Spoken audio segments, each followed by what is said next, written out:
AMI Sharp Focus Short. I'm DJ Demers for Accessible Media in Toronto. Comic Vision is fast approaching. What is Comic Vision? Well, it's a comedy tour that raises funds for groundbreaking vision research in Canada through the Foundation Fighting Blindness. Since its inception in 1999, Comic Vision has raised over $3 million. Incredible. I had the chance to sit down with one of the comedians performing on this year's Comic Vision tour, Pete Zedlacher. Sitting here with Pete Zedlacher. Hi. How you doing? I'm great. How are you doing? Not too bad at all. Why did you decide to get involved with Comic Vision? It's a brilliant organization. I get to, selfishly, I get to work with some of the best comics in the country who I rarely get a chance to work with. Steve Patterson and I started in comedy together. So when we first started, we were hitting all the open mics, like you're saying, right? Yeah. And since we've kind of risen through the ranks, I guess, like we don't get to work together very often. So an opportunity to work with Steve and Derek Edwards on some of these gigs, and Meg Soper and Frank Spadone. It's a dream. It's going to be an amazing show. And Comic Vision is a brilliant organization, and they raise a lot of funds for a very good cause. So, what has been the most memorable gig of your career? Any particular performance that stands out in your mind? Yeah, I remember walking on the stage at Massey Hall in Toronto. It was pretty phenomenal. That's a dream of mine. I would love to be on that stage. Yeah, it was a real thrill. I think performing in Afghanistan for the Canadian Forces was surreal and great. It was such a great feeling. But from a young boy, like watching the Just for Laughs TV show, you know, watching all those great comics go out on stage at the St. Denis Theatre, the first time I walked on that stage, it was the manifestation of a dream. Like walking out onto that stage for the first time and actually seeing it for real. Like this is actually going to happen.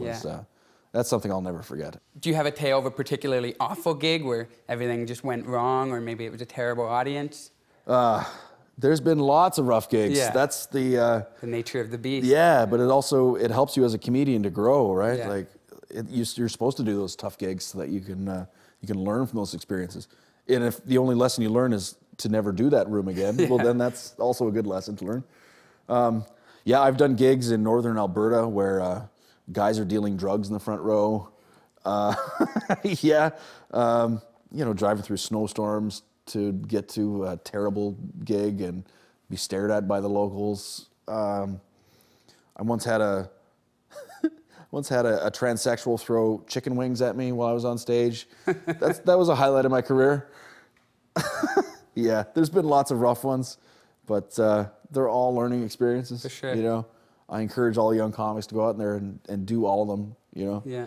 It's a learning experience. You've entertained the troops on multiple occasions. Yes, I think I've done 6 tours for the Canadian Forces. Yeah. So what's that like? Well, I've been to Afghanistan 3 times.